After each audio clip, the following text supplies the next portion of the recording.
वर्तमान कितनी भी गहरी स्याही से क्यों न लिखा जाए, इतिहास से पीछा नहीं छुड़ा सकता। भारत और अमेरिका पिछले 25 सालों में दोनों देशों को देखकर लगता था कि वे कोल्ड वॉर के ठंडे रिश्तों से आगे बढ़ चुके हैं। क्लिंटन से लेकर बाइडेन तक का दौर दो लोकतंत्रों के साथ चलने की कहानी बन चुका था। लेकिन ट्रंप ने एक झटके में सब कुछ बदल कर रख दिया। Breaking news coming in. The US imposing a 50% tariff on India.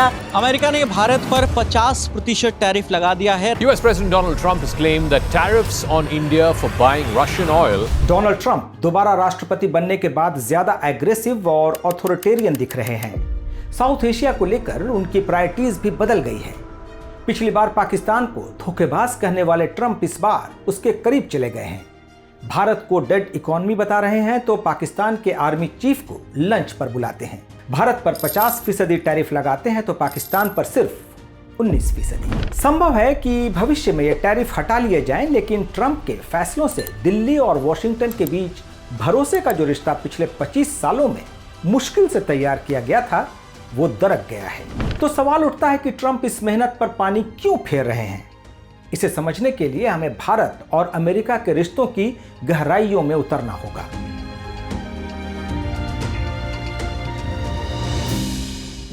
चार जुलाई 1999 अमेरिका का इंडिपेंडेंस डे। पाकिस्तान के प्रधानमंत्री नवाज शरीफ बिना बुलाए राष्ट्रपति बिल क्लिंटन से मिलने वॉशिंगटन पहुंच जाते हैं। करगिल युद्ध शुरू हो चुका था और शरीफ अमेरिका का साथ चाहते थे। क्लिंटन ने कहा कि फौरन फौजें पीछे करो और LOC का सम्मान करो, वरना कश्मीर मुद्दे पर हम तुम्हारी कोई मदद नहीं करेंगे। पाकिस्तान को पीछे हटना पड़ा। यह पहला मौका था जब अमेरिका ने पाकिस्तान के खिलाफ जाकर भारत का साथ दिया। उस वक्त के प्रधानमंत्री अटल बिहारी वाजपेयी ने इस मौके को दोनों हाथों से थाम लिया। ये उनकी बेजोड़ स्टेट्समैनशिप और दूरदर्शिता थी कि यहां से भारत और अमेरिका के रिश्ते मजबूत होते गए। उस दौर तक भारत रूस के करीब माना जाता था और देश के अंदर अमेरिका को लेकर संदेह था। भारत के नेशनल सिक्योरिटी एडवाइजर रह चुके शिव शंकर मेनन अपनी किताब choices inside the making of Indian foreign policy में लिखते हैं कि वाजपेयी ने भारत में अमेरिका के लिए जबरदस्त माहौल बनाया। वो लिखते हैं, Vajpayee single handedly used his powers of persuasion to make the idea of the United States as an ally of India. Cold war की बर्फ पिघल चुकी थी। साल 2000 में क्लिंटन भारत आते हैं। 22 साल बाद कोई अमेरिकी राष्ट्रपति दिल्ली पहुंचता है। उनका जबरदस्त स्वागत होता है। अमेरिकी राजदूत रह चुके डेनिस कक्स ने 1990 के दशक में दोनों देशों को स्ट्रेंज डेमोक्रेसीज यानी बिछड़े हुए लोकतंत्र बताया था। क्लिंटन के दिल्ली में पैर रखने के बाद वाजपेयी ने इन्हें नेचुरल अलाइज करार दिया, स्वाभाविक सहयोगी। India and the United States have learned that being natural allies is a wonderful thing, but it is not enough. नींव रखी जा चुकी थी, लेकिन इस पर इमारत बनाई अगले राष्ट्रपति जॉर्ज W. बुश ने। 9/11 के बाद अमेरिका पाकिस्तान को अपने पाले में ला चुका था। इससे भारत के माथे पर चिंता की लकीरें पैदा हो गईं। यहां वाजपेयी की दूरदर्शिता फिर काम आई। उन्होंने अमेरिका का साथ देने का ऐलान कर दिया। अमेरिका को भारत के तौर पर न सिर्फ एक भरोसेमंद साथी मिला, बल्कि एशिया में चीन को काउंटर करने वाला देश भी। चीन की ताकत में इजाफा हो रहा था, जबकि इंडियन इकोनॉमी लिबरलाइजेशन के बाद तेजी से बढ़ रही थी। इसी बीच भारत के हजारों टैलेंट्स सिलिकॉन वैली को शेप दे रहे थे और दोनों देशों के बीच ह्यूमन टू ह्यूमन कॉन्टैक्ट्स गहरे हो रहे थे। सैनिक सहयोग भी इसी दौरान बढ़ा। दोनों देशों के बीच ज्वाइंट मिलिट्री एक्सरसाइज शुरू हुई। बाद में सैनिक सहयोग मजबूत होता गया। साल 2023 में भारत और अमेरिका के एयर फोर्सेज ने जो एक्सरसाइज की, उसमें F-15 लड़ाकू विमान भी शामिल हुए। भारत इस बीच अमेरिका से सबसे ज्यादा हथियार खरीदने वाले देशों में शामिल हो चुका था। 21वीं सदी के पहले दशक में दोनों देश साथ आ रहे थे, लेकिन एक बड़ा पेंच फंसा हुआ था। न्यूक्लियर आर्म्स के चलते भारत पर तमाम प्रतिबंध लगे थे।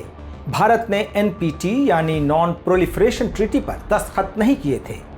NPT की शुरुआत 1960s के दशक में हुई थी ताकि परमाणु हथियारों की होड़ न शुरू हो। भारत ने इससे दूरी बनाए रखी। 1974 में पहला न्यूक्लियर टेस्ट किया और फिर 1998 में न्यूक्लियर पावर बन गया। नतीजा इंटरनेशनल प्रतिबंध। जिससे एक बड़ी दिक्कत यह आ रही थी कि भारत को न्यूक्लियर रिएक्टर्स के लिए जरूरी ईंधन नहीं मिल पा रहा था। सुपर पावर होने के चलते सबसे बड़ा अड़ंगा अमेरिका की तरफ से लगा हुआ था। अब भारत को अमेरिका के साथ रिश्तों से सबसे ज्यादा उम्मीद यही थी कि न्यूक्लियर प्रतिबंधों में थोड़ी राहत मिलेगी, और वॉशिंगटन भी ये बात समझ रहा था कि भारत से रिश्ते बेहतर करने हैं तो इस पेंच को हटाना होगा। पहल अमेरिका की तरफ से हुई। साल 2005 विदेश मंत्री कोंडोलीजा राइस भारत आती हैं और प्रधानमंत्री मनमोहन सिंह से सिविल न्यूक्लियर कोऑपरेशन पर चर्चा करती हैं। भारत के लिए यह प्रस्ताव चौंकाने वाला था, क्योंकि यहां तो उम्मीद न्यूक्लियर फ्यूल इंपोर्ट में कुछ राहत की थी, जबकि अमेरिका ने पूरी न्यूक्लियर डील का प्रस्ताव दे दिया। रास्ता आसान नहीं था, क्योंकि भारत अभी भी एनपीटी पर साइन करने को तैयार नहीं था। 3 सालों तक दोनों देशों के पॉलिटिशियंस और डिप्लोमैट्स के बीच लगातार बातचीत हुई। मामला सेंसिटिव था, लेकिन प्रेसिडेंट बुश और प्रधानमंत्री मनमोहन सिंह दोनों के साझा प्रयासों से 2008 में India US nuclear deal final हो गई। ये डील भारत अमेरिका रिश्तों में मील का पत्थर साबित हुई। बुश ने अपनी किताब डिसीजन पॉइंट्स में लिखा, भारत अमेरिका के सबसे करीबी भागीदारों में से एक बनने की काबिलियत रखता है। यानी एक बड़ा हर्डल क्रॉस हो चुका था। उसी साल यानी 2008 में इस रिश्ते को एक और टेस्ट से गुजरना पड़ा। मुंबई में 26/11 का आतंकी हमला होता है। शक की सुई सीधी पाकिस्तान की तरफ घूमती है। भारत की नजरें अमेरिका पर टिक जाती हैं कि वो अपने पुराने साथी यानी पाकिस्तान का साथ देगा या भारत का। अमेरिका इस टेस्ट में पास होता है। अमेरिकी खुफिया एजेंसियों ने जांच में उम्मीद से बढ़कर मदद की। FBI की टीम भारत आई और पाकिस्तान पर दबाव बनाया। हमले में शामिल अमेरिकी नागरिक डेविड हेडली को शिकागो में गिरफ्तार कर लिया गया, जबकि उसके साथी तहव्वुर राना को भी पकड़ा गया। हाल ही में उसे भारत के हवाले कर दिया गया है। करगिल के बाद यह दूसरा मौका था जब अमेरिका ने पाकिस्तान के खिलाफ जाकर भारत की मदद की। यह बताता है कि साउथ एशिया में अमेरिका अपने रिश्तों को लेकर कितना गंभीर हो चुका था। 2000 के दशक में आप अमेरिका भारत रिश्तों में आई तेजी को बेहतर समझ पाएंगे जब हम इसकी तुलना पिछले 5 दशकों से करें। 1949 में नेहरू ने अमेरिकी गुट में शामिल होने के बजाय नैम यानी नॉन अलाइंड मूवमेंट की शुरुआत की।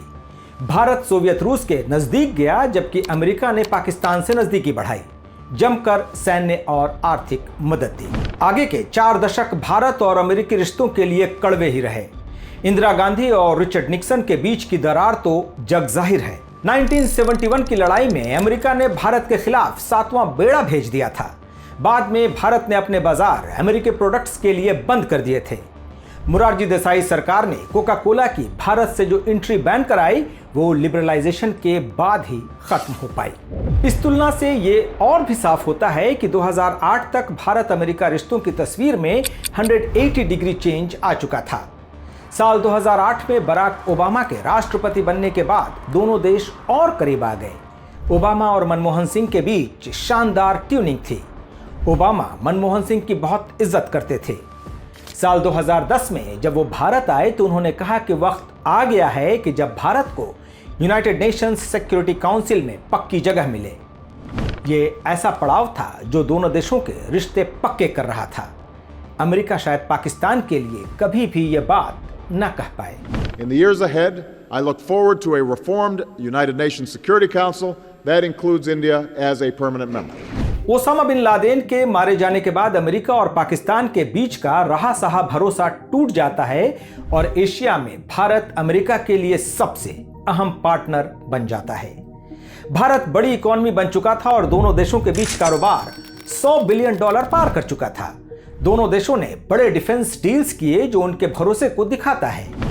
वाजपेयी ने अगर भारत में अमेरिका को एक्सेप्टेंस दिलाई तो मनमोहन सिंह ने उसे रूस के मुकाबले कहीं बड़े पार्टनर के तौर पर एस्टैब्लिश करने की कोशिश की। भारत की विदेश नीति यूएस सेंट्रिक हो चली थी। साल 2014 में भारत में बड़ा पॉलिटिकल चेंज हुआ।